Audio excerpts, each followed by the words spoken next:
On this week's episode, we're traveling to downtown Beaver Falls, Pennsylvania, as we have an exclusive tour of the Larry Bruno Foundation's Hall of Achievement, Sports Museum, and Art Gallery.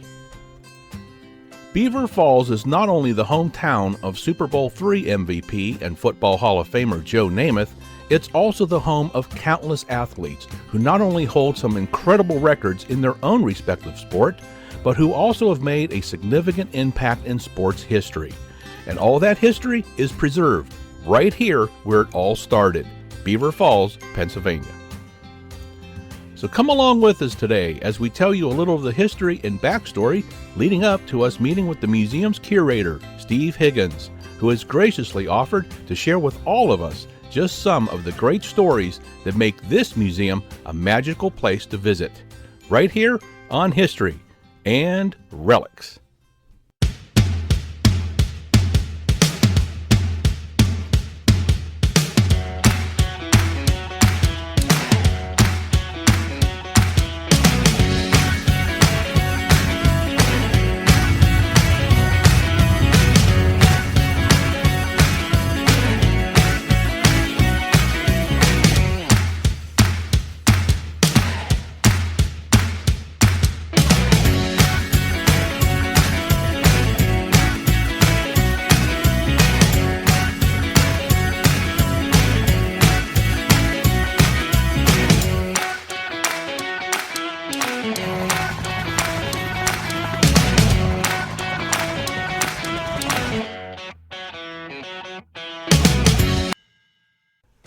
Beaver Falls, Pennsylvania is located about 35 miles northwest of Pittsburgh, or about the same distance southeast of Youngstown, Ohio.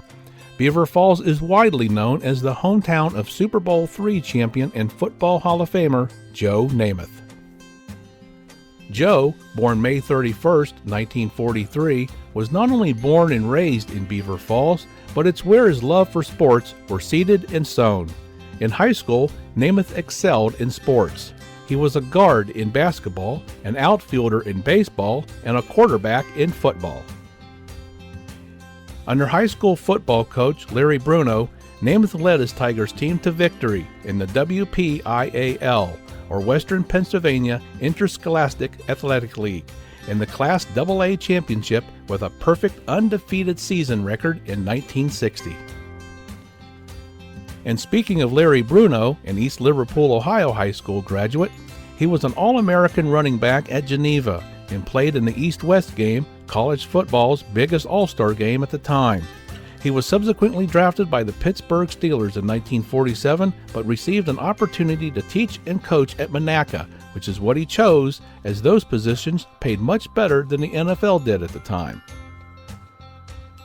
Larry's combined coaching careers at Monaca and Beaver Falls high schools spanned over 30 successful years, 11 at Monaca from 1949 to 1959 and 20 at Beaver Falls from 1959 to 1978, where he recorded 5 undefeated seasons.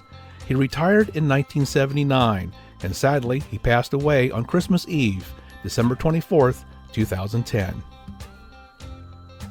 Larry Bruno is known as the Magical Coach. It all spawned from Bruno being an amateur magician who loved to do magic tricks. But through his coaching, it was the magic that he brought out in others in their young, formative high school years, such as the extraordinary talents of Joe Namath, that will forever be remembered the most. Upon graduating high school in 1961, Joe Namath received multiple offers to play baseball in the major leagues, from teams such as the Yankees, Indians, Reds, Pirates, and the Phillies. While Joe was enticed to play baseball and be like his idol, Roberto Clemente, it was football that prevailed, due in part to his mother's wishes for him to achieve a college education. Joe received a full scholarship to attend the University of Alabama and was recruited to play football by Coach Paul Bear Bryant in 1962. Namath took the Alabama Crimson Tide to a national championship in 1964. But before graduating, the pros were calling his name, so he put his college studies on pause to pursue a career in professional football. It wouldn't be until long after his professional career in 2007 that he would finish his college curriculum, earning him a Bachelor's of Arts degree from the University of Alabama. At the time, there were two leagues in professional football, the NFL and AFL, and both competed for Namath's signature. It came down to the St. Louis Cardinals and the New York Jets. The Jets made Joe an offer that couldn't be refused, a 3-year contract worth $427,000, a salary record at the time. It was also about this same time that offensive tackle Sherman Plunkett coined the phrase Broadway Joe, following Namath's appearance on the cover of Sports Illustrated in July 1965, and before his professional debut on September 18, 1965, at Shea Stadium in a game against the Kansas City Chiefs. The Jets were winless in their first 6 games of the 1965 season. Namath shared the role of quarterback with Mike Tolliver, but once Namath was able to take the helm, the Jets wound up winning 5 of their last 8 of a 14-game season, which allowed Joe to be named the AFL Rookie of the Year. By 1967, he became the first professional quarterback to pass for 4,000 yards in a season, throwing 4,007 yards during a 14-game season, a record that would stand until 1979, when it was broken by Dan Fouts with 4,080 yards in a 16-game season. In 1968, Namath took the Jets to the AFL Championship game, where he threw 3 touchdowns to win the title over the defending Oakland Raiders 27-23. Then came the Big Kahuna, when Namath and the Jets went to the Super Bowl in January 1969 to play against Johnny Unitas and the Baltimore Colts. This was only the 3rd such Super Bowl, which came shortly before the official merger between the AFL and NFL. Joe was at the top of his game, but what made it even more special was just days before the game, Joe addressed the press, who were eager to hear how he was going to handle the game against the Colts, who were already touting their conjecture. Joe's response was simple and later legendary. "We're going to win the game. I guarantee it." And on January 12, 1969, Namath backed up those famous words with a Super Bowl win over the Colts, 16-7. Namath not only won the Super Bowl, but became its MVP. The win also made him the first quarterback to start and win a national championship game in college, a major professional league championship, and a Super Bowl. Joe Namath's career was legendary and packed full of outstanding records and accomplishments.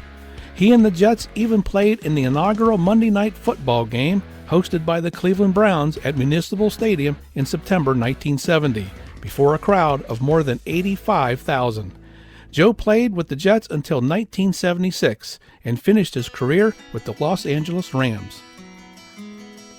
Namath was inducted into the Pro Football Hall of Fame in 1985, and you can bet who was there to see him enshrined: his original mentor and high school football coach, Larry Bruno. Alabama coach Bear Bryant considered Namath the greatest athlete he ever coached. Bryant, however, died of a heart attack in 1983. In 2011, the Larry Bruno Foundation was founded. The aim of this nonprofit organization is to help raise money for scholarships that go to students in the Black Hawk, Beaver Falls, and Beaver County Christian school districts.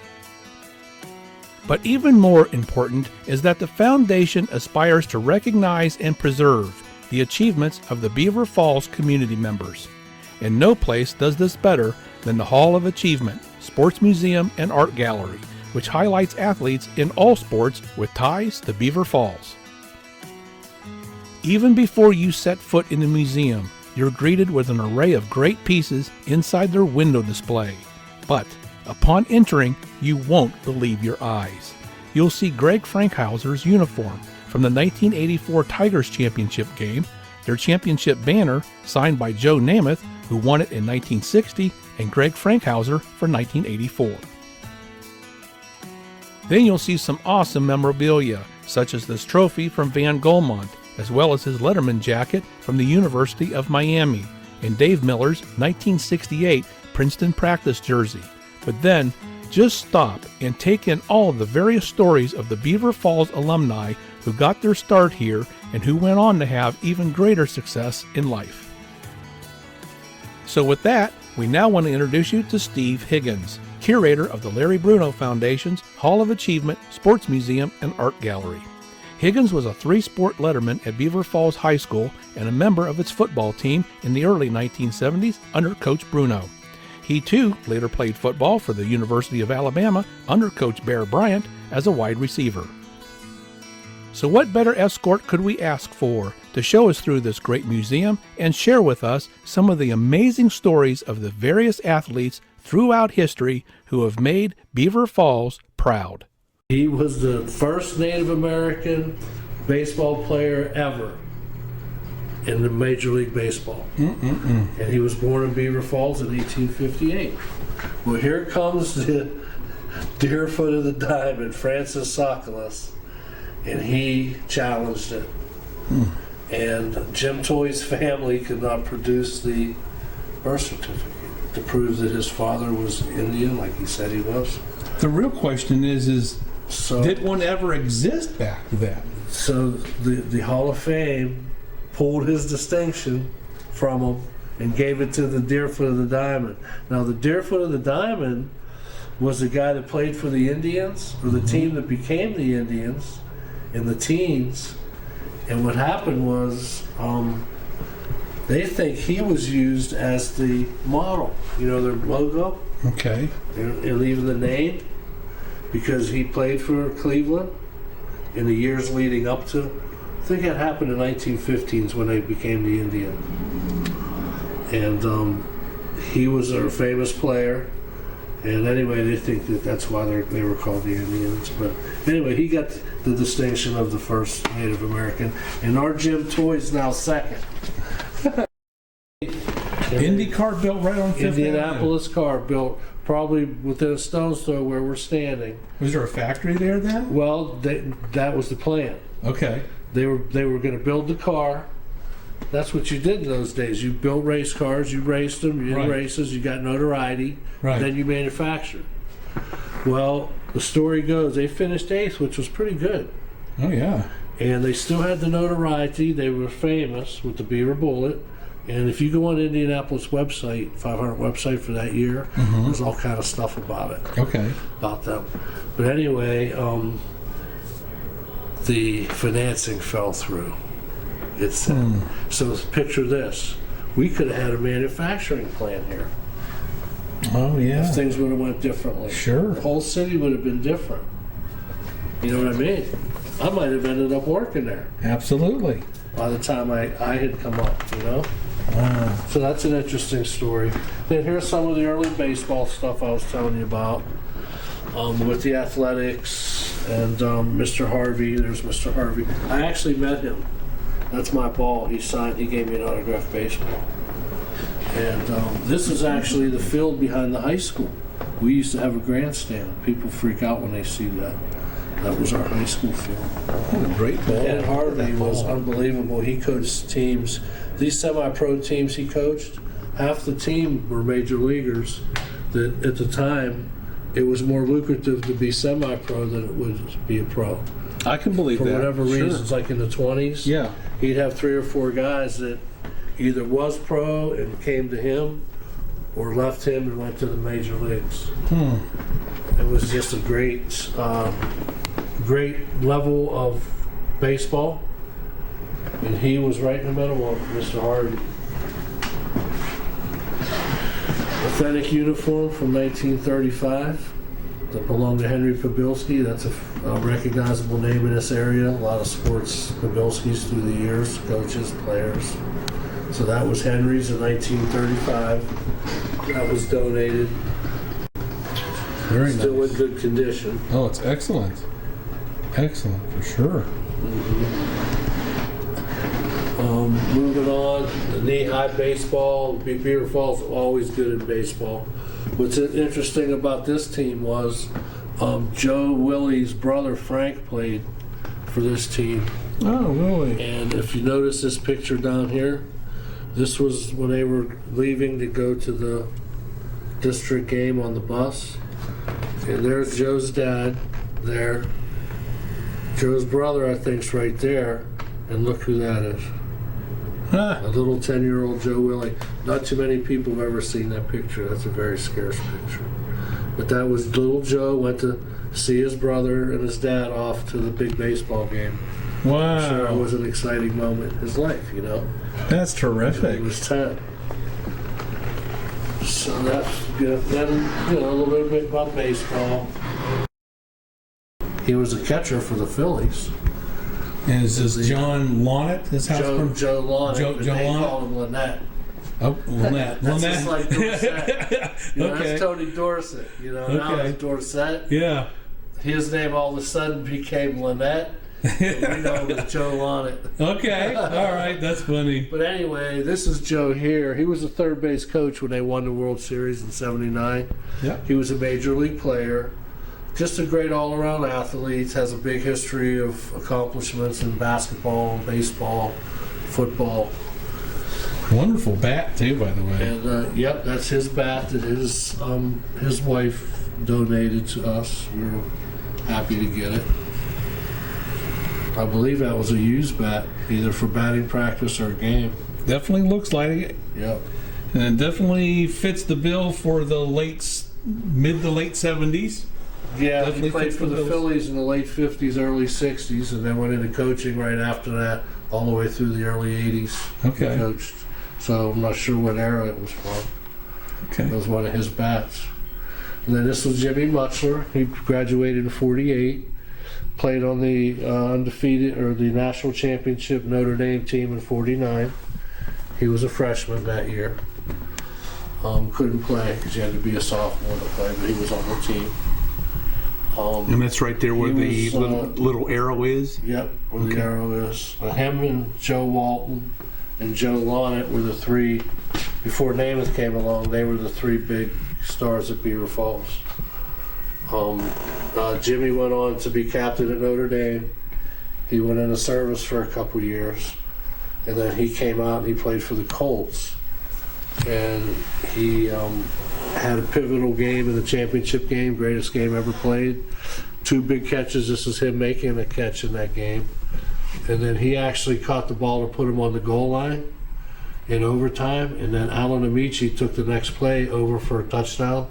So Jimmy's the one that put him down there with his reception. So we're always proud of that. Oh, fantastic. And plus, he was one of the nicest all-American boy type people you ever want to meet. He was just so honorable and such a great person. So he just passed away a couple years ago. So, but he was in high school, and he might be the only Beaver Falls guy to ever do this. He was first team parade All-American. And in 1948, they only picked one team. They picked one tight end in the whole nation, high school, and it was him. That's how good he was. Wow, that's terrific. Yeah, and this was a What great an picture honor. of him and Namath and Babe Pirelli at one of our banquets. Okay. And Jimmy and Babe played against each other in high school. Really? They're the same age, and they battled each other. He played for Rochester. He played for Beaver Falls, and Rochester beat him that year and gave Beaver Falls their only loss. And when all that was going on, Joe was a big fan of Babe Pirelli's. Big fan. That's like when Babe got traded to the Jets and was the Jets' backup. People didn't realize what was going on behind the scenes. Joe was dying because that was his idol. Sure. That was Sure. his idol growing up. He tells a story about at the 5 and 10 when he was at Kentucky in the early 50s. They had a jersey in the window, and Namath said he'd walk by every day and look at that jersey and just go, "Wow, Babe Pirelli," and then ended up being teammates with him. Wow. But anyway, Rochester beat Beaver Falls that year, gave Beaver Falls their only loss. Beaver Falls was so pissed off when the season ended, they organized a pickup game with Rochester. They said, "We want another crack at you." Well, this was '48. Okay. They got okay. the team together on their own, like on a Sunday Like afternoon. making their own rules then. Yeah, Sunday afternoon type thing. Wow. We're going to Rochester. Probably says, "We'll play you, but you're coming over here." So they got in their cars in '48. They drove to Rochester on a Sunday afternoon, and they played against the Rochester High School in a sandlot game. And guess who won? They got whooped. Rochester beat them again. They got whooped. Rochester beat them again. Yeah. Oh, that's terrific. Yep. And they both told me the story, though, so I know that's an authentic story. I take it they were pretty silent then after that game. After that, they said, okay. They father was a big time player, coached in the NFL, played in the NFL. Him and Joe were the very first father player players in the NFL history. Actually, they were second. But Walton told me himself, the guy ahead of him only played in the NFL for 1 or 2 months and retired. Mm-hmm. So Joe is the only one to have a long career. Was the first player that had his father play in the NFL. Now Joe was a rookie in '58, I think. So that's the year that happened.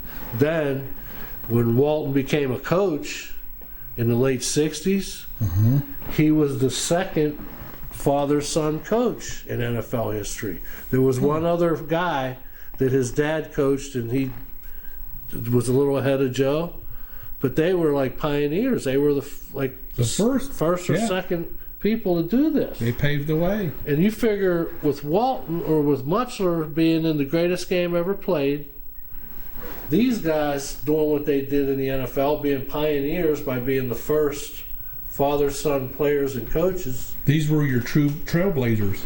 My God, and then you throw in Namath Super Bowl III? You kidding me? Yeah.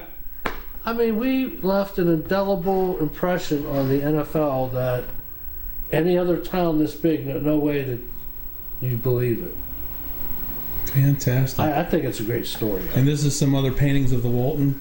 When Joe passed away, now Joe invited me to their house. I was so happy. About 5 years ago up in Patterson. And he gave me most all this stuff on the wall. Because I told him, I said, Joe, we don't have a lot of room on the floor. I'm not going to have a lot of display cases because I want to have room, just like you're doing now, to walk around, okay? I need wall stuff. So he gave me all these pictures, except for that one. He gave me these, and this is my favorite, and this is my favorite, these two. And I'll tell you why. But anyway, after he passed away, his wife gave us that painting. Oh, nice. Yeah. But I love the three Joes. Joe Reseda, Joe Walton, Joe Namath. Because look how happy Walton is. Sure. I mean, he was genuinely happy because he's with his Beaver Falls Coombas, you know. I just love that picture of Walton. I think it's a great picture of him. And actually, people don't realize how good a baseball player Walton was. Very good baseball player. Right next to the Say Hey Kid. You can't get any better than that. I don't know if that was just one of those publicity tryout things or whatever, but it says that he had a tryout at Forbes Field when they were in town. I think that's right when Joe was a senior at Pitt, getting ready to go to the NFL, because he played baseball for Pitt. Okay. So he was a very good baseball player. I mean, for him to have a tryout, it's no fluke, I don't think. Wow. So I'm not sure what the story That's a great photo, though. That is, isn't it? And I'm not sure what the true story is behind that. But these are actual game balls that Joe was presented in the locker room immediately following the games.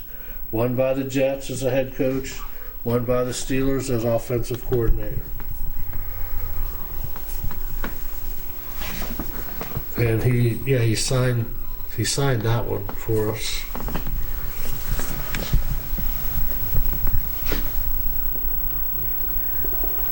And the statue by the Washington, D.C. touchdown club, coach of the year, which is a nice trophy. And he actually drafted a Beaver Falls guy when he was with the Jets. His name was Glenn Dennison. He was a tight end at Miami. And Glenn played here in 78, 79. Wow. And he was a 4th round draft pick of the Jets, and Walton drafted him. He played for the Jets for a few years. So we have a pretty good connection with the Jets too. because we had Namath, we had Walton, and then Beaver County, they had Rivas and Ty Law right down the road. Wow. So most all the Jets' great players came from right here. That's terrific. You know, that they had. What an awesome history. Yeah, and then not to mention Joe Walton was the head coach. Colonel Thompson, even though he was born in Ireland, he lived in Beaver Falls. The Legion team's called the Tommies. Our Legion team ever since forever. And post 261. So we have a great Legion program. Basketball, they won national championship in basketball with Joe Lonnet was on the team. There's Joe Lonnet right there. But Tommies are their mascot, and they're after Colonel Joe Thompson. One of our we had a couple guys that got the Medal of Honor from Beaver Falls. Wow. We have Colonel Thompson, we have Jeannie Polka, and probably a lot of guys that I don't realize that were. But anyway, he's one of our most famous. So This is a terrific trophy from the Legion too. a lot of these were donated by the Polka family. Well, my brother actually was a manager of the Legion, chief, in the 70s and early 80s, so I got his jersey. These were all donated. That's Dwight Collins' jersey. He actually autographed it. You can't see the autograph. These are donated by former players. This was Mike Polka. His dad was the manager of Junior Legion. They had two teams go to the state finals, and Mike's dad coached one. The other one was in '52. Oh, this is terrific. Yeah, so we're proud of our Junior Legion accomplishments. Even our baseball. This is part of Junior Legion too? Or? Yeah, well, actually, Jack Damaska played Junior Legion.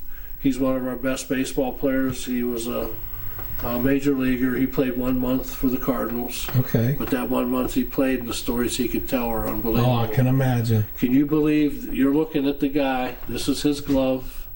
This was his bat. Okay. This was a ball from Junior Legion that he gave us that he used. Trivia question. Who got the last hit off of Satchel Paige? Oh, that's a good question. Right there. No kidding. Satchel had matriculated as a 61-year-old rookie to Yes. the majors, and he Yep. pitched for a year, however long he pitched. Now he's on his way back down, right? Yeah. He's in a minor league game, like a AAA game. Okay. He pitches, Damaska gets a hit off of him. The game ends. Satchel calls it quits. He got the last hit off Satchel Paige Wow. in a AAA game. Wow. That is fantastic. He gets called up. What a piece of history. He's on the same team with Stan Musial from Denora, and he got the bat against Sandy Koufax in his 1 month for the Cardinals. A little tough to see the bat back there, but I can think one of definitely these see it. bats are his.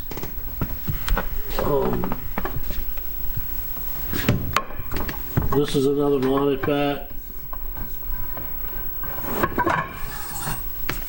Yeah, this is a Jack Damaska bat here. Oh, there we go. This looks like a game used one here. Yep.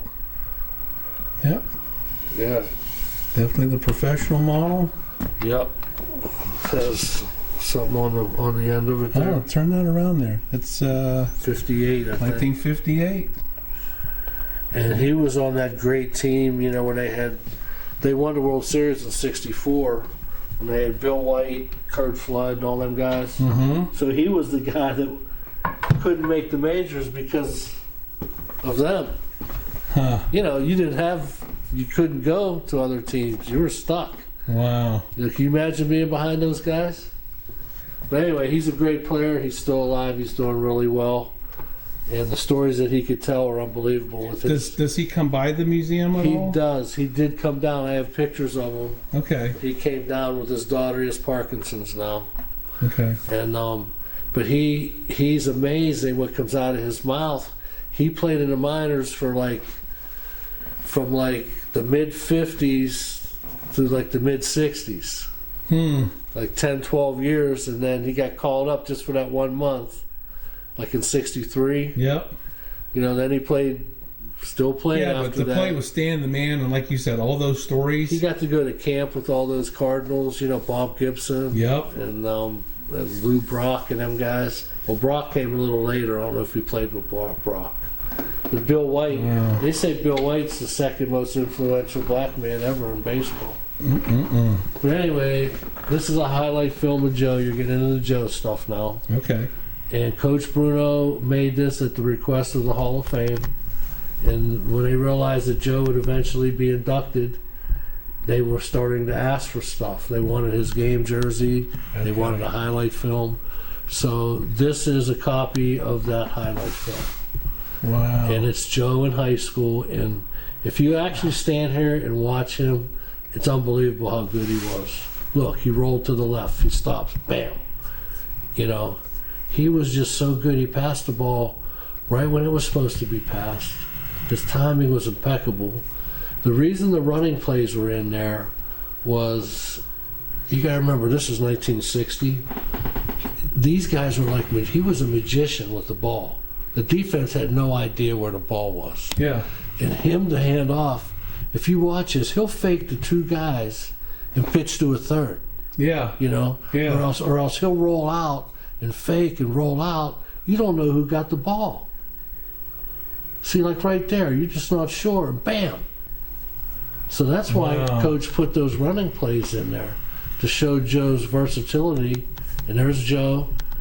I mean, when people see this, they never seen an athletic Joe Namath. Yeah. And I think this thing here is going to attract people to the museum because people... early footage? From high school, no less? People never seen Joe run the ball like that. Right.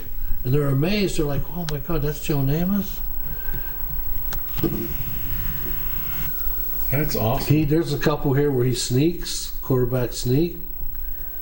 Look at him, checking out the defenses. They were ranked 5th in the nation. They were the top team in the whole state his senior year. One of the greatest teams ever in the Whippeal.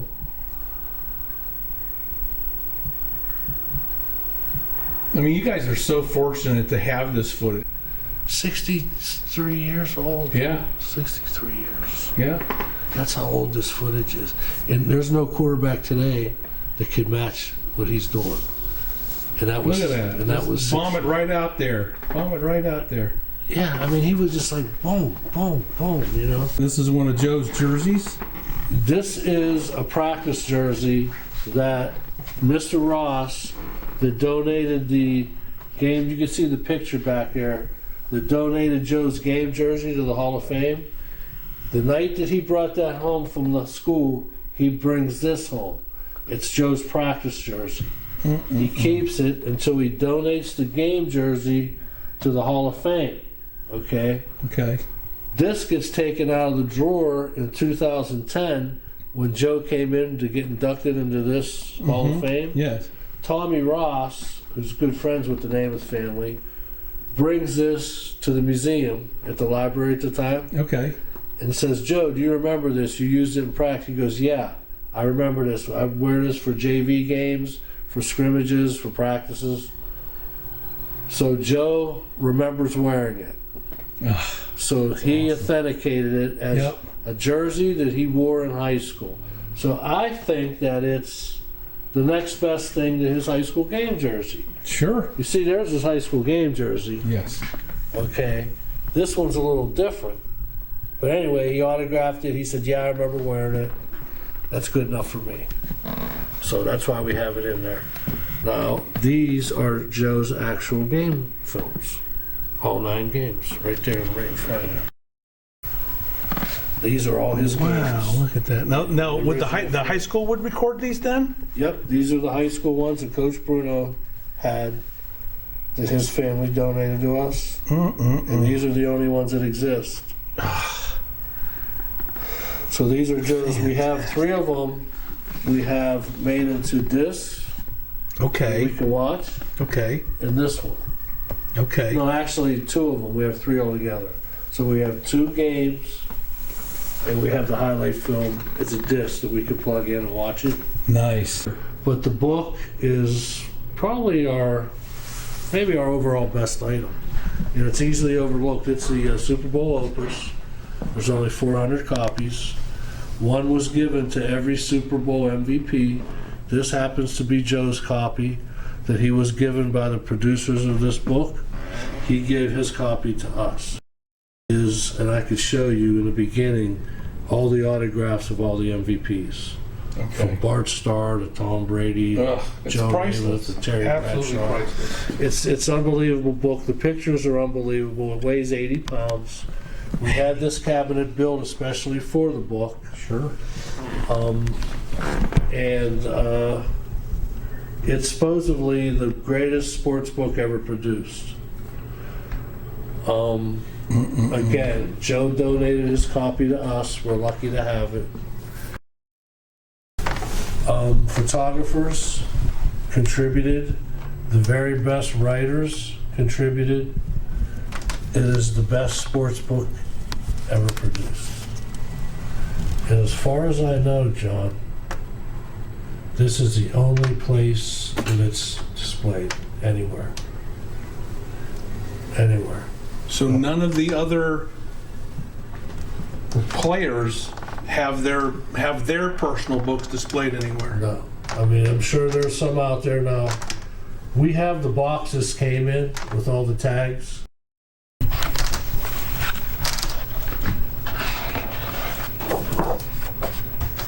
Photography is just incredible. Oh, look, Bubba Smith going after Joe. Oh yeah. It takes guts to stand in there with Bubba coming after you. You know? He's like, I feel footsteps. It's Bubba. Oh, there's Joe with the ladies. They all wanted to be with Joe. I like that when he's really happy there. Yeah. He's like, we did it, we did it. And I think that's it for the Jets one. Oh no, there's another Joe Willie. Oh, that's when he was going to resign. I think retire. Maybe. Wow, look at that shot. I used to love the Vikings. Great book. It is a You wonderful. can sit here all day. You can just sit here all day and fan through it. Look at this one. Oh my goodness. Yeah, Look at there's that. a Dawson shot. You feel like you're in a huddle? Yeah. Look how great that I picture think we'll is. leave it open right there for a change. Add some color to the room. Big Jim Tire, number 70. Was he 3 or 7? I can't remember. Oh my God. Is that Mike Garrett? That's fantastic. Great book, huh? Thanks for sharing that, Steve. That's Oh, awesome. sure. So, you know, wouldn't believe if you pull them up on Google, Joe Namath quotes, how many come up, pages and pages. Really? But this one was just kind of general. Some of them were pretty far to one side, pretty far to the other, about a whole bunch of different subjects. But Joe seems to talk about this a lot, like at our banquet. The last few times I heard Joe speak, he always goes back to the family thing, about how it's a team game, and how the sport reflects life in general, Yeah. and how you can't accomplish things on your own. You should always be willing to accept help from people. Don't be above that. And so I picked that as a quote. So I like I was that. happy to have that. These are some of the attributes that we formed our foundation under: communication, teamwork, motivation, Okay. discipline. Those are the attributes that Coach Bruno taught us. This is some of Joe's high school stuff. I put the arrows up so when you look at the team pictures, you know who you're looking at. Okay. These are Joe in junior high. He wore number 17. And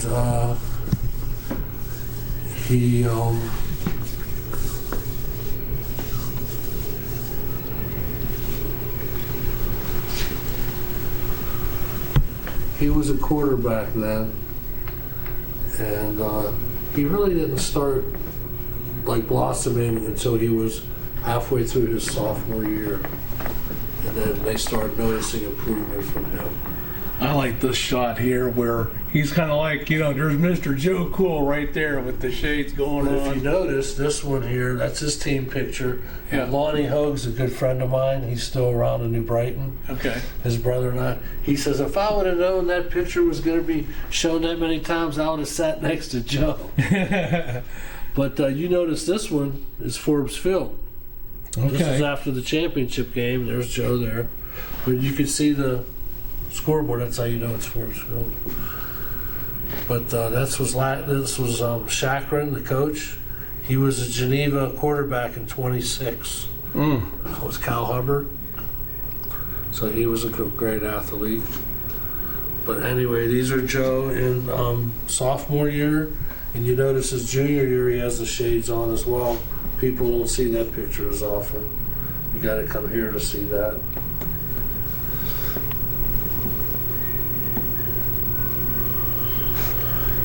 This is a knee-high picture of Joe. He was big into baseball. Joe was a great baseball player. Loved baseball. And that was a knee-high team that he was on. He's right in the very front, right in the center. Basketball Joe player. did play basketball, however, he did quit at the beginning of his senior year. So he doesn't get a lot of notoriety from being a hooper. But he was an above-average player, very good, probably the best player on the team. Tommy Kuzminski was his receiver. Went to Michigan State. Great receiver. That's him and Tommy. And then again, people don't see Joe running the ball. That's him running the ball in high school. Wearing number 29, which he did on the road because they didn't have 19 in the away jerseys. Okay. So he wore 29 on the road. That's autographed too. That was autographed to Big Russ Cheeto, who's a well-known figure in this area. He passed away, and Joe gave him that as a gift. And and Russ's family donated that to us. Nice. So that was something that Joe actually, that's one of the authentic things we have in the collection, along with the Letterman's jacket. Oh, that's a beautiful jacket. Look at that. But What a wonderful piece. yeah, it's not in fantastic shape. It has a few moth holes in it, and the arms are a little dirty on it. But It's here. you can see his name is in the pocket, and Joe did authenticate it and say, yeah, that was his. Although he hadn't seen it in many years. First words that came out of his mouth was, "Someone stole it out of my dorm room." He hadn't seen it since, and that somehow goes full circle. But this is one of my favorite pictures of Joe. They had a banquet in '65 after he graduated, right between the Crimson Tide and the Jets. Okay. And that's Sonny Warbling on the right, with Coach Bruno and Namath, with Bear Bryant on the left. So I just think that's a great picture. Yeah, that's a great picture. Yeah. That is a wonderful picture. Sign hat, pennant. And again, a lot of this stuff is just kind of memorabilia type stuff. Mm-hmm. But anything with Joe is interesting. People are interested to see it.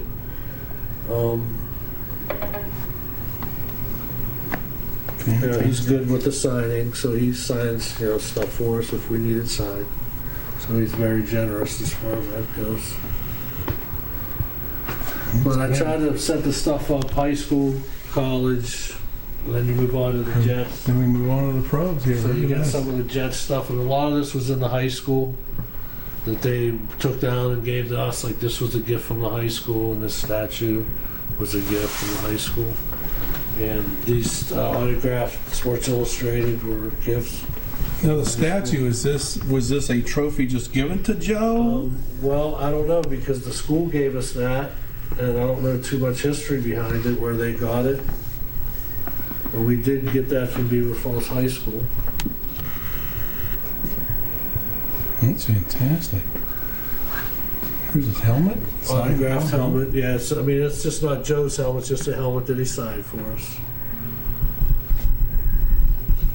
This is some artwork attributed to Joe. Touchdown Mickey's a famous piece with Joe signing it. It's very valuable. And this was a print by a famous artist. This was something that Freddie Manarino, who grew up with Joe, he's one of Joe's oldest friends. They grew up in the same neighborhood. He's a photographer. These are Joe's hands. That when Andrew Shockey was interviewing Joe a few years ago, Freddie took that picture, and he had that made. I thought that was really nice. It is nice. So he has two of them made. Joe signed the other one, and we're going to sell it in our gift shop when we open. Oh, really? Yeah, so I have the same thing autographed by Joe. We do have that we're going to sell. We're going to keep this one for the museum. And Joe's going to sign the other one too then? He already signed it. He already signed it? Yeah. Oh, wow. It's already signed, so. And then this is just a toy helmet that was like a kid can buy. Somebody Okay. donated. Like a souvenir back in the day then? Yeah, just like in the late 60s where Joe was selling everything. They were selling all kind of toy stuff. So that's what that is doing there. This was just one of the books that Val donated, Coach Bruno's daughter. And I noticed inside Joe had written a nice message to Coach Bruno. And I just thought it was a really nice message, so that's why I like to display that. And that's right when Joe was first signing with the Jets in the mid-60s. Okay.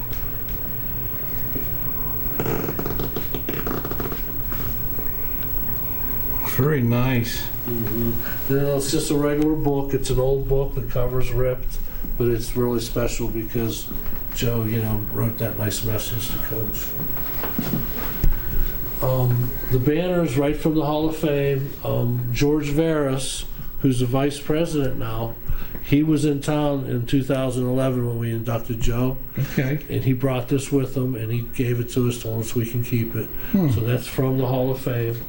And George's cousin was Dr. Nichols, was the surgeon that worked on Namath's knees in the 60s. So George was a big fan back in the 60s when he was a college student of Namath. So George ended up working for the Hall of Fame, so he's a big Namath fan. He's an executive with the Hall of Fame now. But this was, Coach Bruno is the only high school coach to this day, that's ever been a presenter at the Hall of Fame. The only high school coach ever. Right. We got a Time magazine back in the day. And there's did you ever hear Broadway Joe? Yeah. Super Chicks? We got a record player here, I can play it. So we got the words in the record for that. But I wanted to have something of actually Broadway Joe, pictures of him. Sure. After football, because there's so much to Joe. He's so complex, and like his career, like what he did, is so vast that people don't realize. And he was on Broadway. He had a couple hits. There was one show where somebody got sick in New York halfway through a production. They called Joe up in Florida and says, "Hey, can you come stand in for this guy?" And it was a Broadway play, and Joe came in at the last minute, and anyway, he got great reviews. He really did. Yeah, he really did. So he had some really bright spots on Broadway and was doing theater work and all kind of stuff. He's had so much stuff that he's done. But anyway, so that's all our Namath stuff from all the way there all the way to here. He takes up most of our space. This is terrific. Oh yeah, I didn't want to leave out Candy and our girls. Candy Young's our Olympian. She was probably one of our greatest athletes ever at Beaver Falls. She was a 1980 Olympian, but they boycotted, so she couldn't compete. But she was a world champion. She had world records, and she did a speaking engagement here, and she brought in some of her stuff, so we were thrilled to get it. Oh, wonderful. Yeah, so she was great state champ. Where's she at now? She's in Delaware now because she was the AD at Delaware State, and then she retired when she turned 60. Okay. So she's retired right now.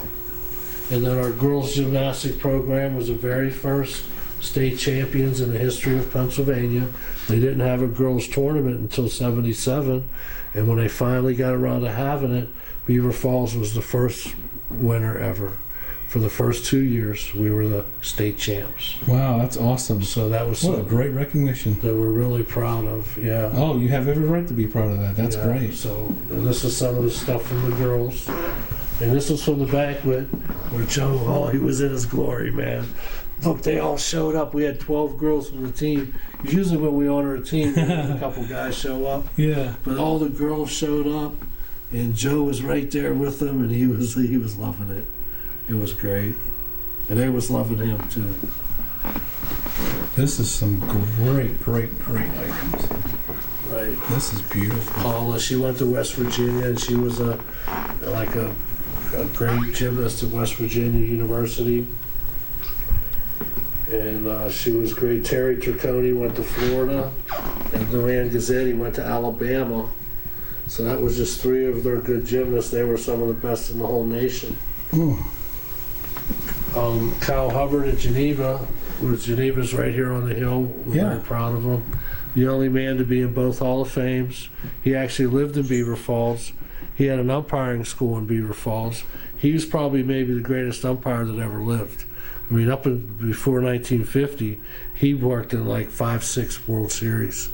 He invented umpiring rules that still are in effect today. Really? He was inducted into the Hall of Fame as an umpire. He was inducted into the Football Hall of Fame is in the modern era, 1950. In the old era, he was considered the greatest tackle that ever lived. So he's our guy, Kyle Hubbard from Beaver Falls. Beaver Falls has a lot to be proud of in the sports realm. Very much. That's why we're way more than Joe. This is. You're absolutely right. This is way more than Joe. This is way more than. I think Joe's a great pinnacle highlight. Joe gets the attention. Joe gets the attention, but I think once people come in and see all the history and the stories, you know what? They're going to be back because there's a lot of great history here. Yeah, I think so. I think so. And this This Letterman? is Coach Bruno's Letterman sweater from '47. Because what happened was he started his career in the early '40s for 2 years, and then he went into the service. Okay. So he lost 2 or 3 years in the middle, and then he came back in the late '40s and finished up. So this is stuff from Coach Bruno's playing days. There's a game ball from '43. It's kind of hard to distinguish that he won. His Letterman sweater. Here's a shot of Geneva. I'm not sure actually what year that was taken, but that gives you a panoramic of the campus. Right through here is all Geneva College. Okay. It's actually the birthplace of college basketball, which everything I've showed you so far, I think you're impressed by it. Yes. But now I'm going to put the icing on the cake. This was the very first place that the very first college game was ever played, on the campus of Geneva College. My. And there's other colleges that dispute that, but Dr. Naismith considers Geneva's the very first because they used his rules. Okay. They were the first to use his rules. They played a YMCA team. Okay. So it was a college team against a YMCA team. James Naismith considers it the birthplace of college basketball. Who's going to honor with the inventor of the game? Right. Who wrote the rules? I met his grandson at Geneva College in 2011 when we were first opening. And I went up there because I heard he was going to be up there, and he's the one that told me the story. He showed me right in his grandfather's autobiography that was printed a year before he died, 1938, that said Geneva was the birthplace of college basketball. You kidding me? Yeah.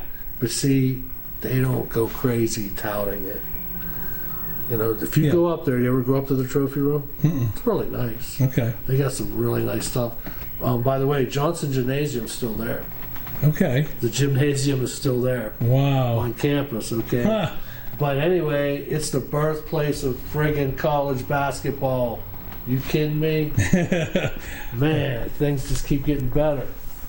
Then I got down to here, and Joe Willie took up so much room. We got one of the best hoop programs in the state in football, this was the room I had. Because Joe Willie took up a lot of the room, but this is some of our basketball, some of our football. Our basketball, we won our first state in 1970. We got 6 states, I think. We got like 10, 12 Whippeals titles, District 7. We have a great basketball heritage. Yeah, look at these photos. And these are our football.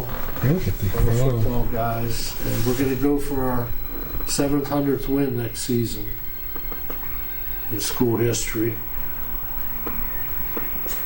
So we have some authentic stuff here as well. These are game-worn spikes by Willie Sylvester. He wore those the whole 1949 season, those spikes. This picture here from 74, this is my year. See 79 holding that helmet? Mm-hmm. That's the helmet. No, That's his helmet. On that. Yeah, that's his helmet. That's Frankie Baroni's helmet that he kept. And I thought it looked like an old warhorse helmet, so I loved it. No, that is awesome. Yeah, I remember it raining. Like a piece of Americana right there. It was just a helmet we bought, a new one that Joe signed for us. This is an authentic helmet. Remember I mentioned Big Russ Cheeto? Yeah. That Joe gave, that was Big Russ's helmet. Oh, was it? From Oh, that's 45 awesome. that his family donated. So you go from that to that to that. Yes. Kind of the progression, There's some other stuff. There's I like the 19 helmet. Do you have to order that special from Rydell? well, the high school gave us that. Okay. There's just a new helmet that they had that was Joe's number. That's So they fantastic. gave us the high school gave I us. love it. Yeah.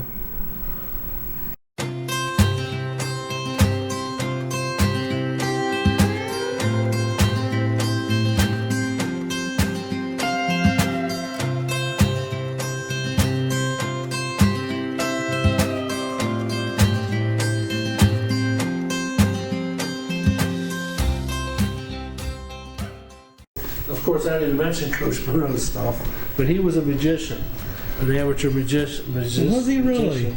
So that's why the magical coach with the faking Yeah. was all part of his era, because he was like a magician. And the way he coached his team, no one knew who had the ball.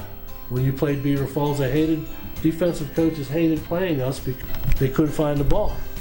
And that goes back to his magic. So I have some of his magic stuff. I want to put that out there because that's a big part of who he was. Absolutely.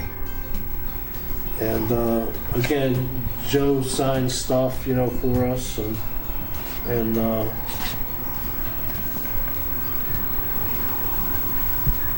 he was at Guadalcanal in the 40s. Was he? Yeah, early 40s. Yeah. It's an awesome trophy there too. And I was a big part of this 100th win. I actually played in that game, so I was very proud of that. In this game here? Well, the game where the coach got his 100th victory. Oh, okay. I need to against come up. Butler. I need to come up a little bit. I was the holder. We had a 33-yard field goal with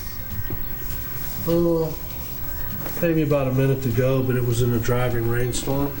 And Nicky Nardone was our kicker, and he nailed a 33-yard field goal.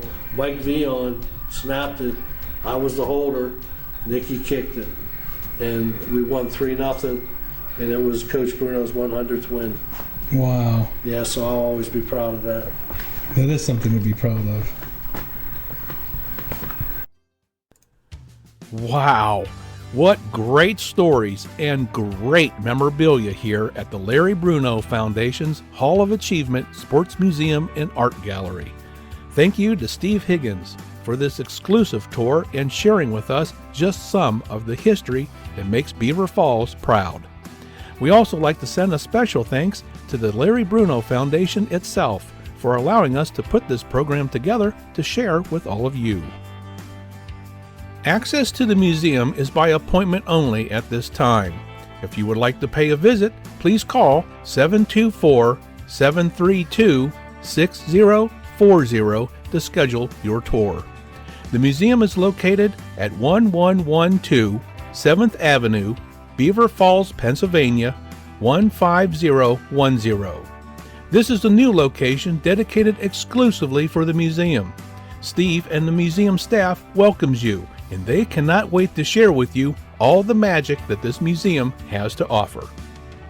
Please also note that the Larry Bruno Foundation as well as the museum are non-profit. Donations and contributions are always welcomed and greatly appreciated. For the latest information on the foundation and museum, including details on the museum's special grand opening event happening later this year, please visit their website at www.themagicalcoach.org. Thank you for joining us today. We hope you enjoyed our program. If you like our content, we ask that you give us a thumbs up, a like, share with your friends, subscribe to our channel, and ring that notification bell so you always know when our new content is published. And all of this costs nothing, but means a lot to us and keeps us growing. You may also leave us a tip if you choose. The address is provided here on your screen, and a link is provided in the description area below. So until next time, everyone, this one is history.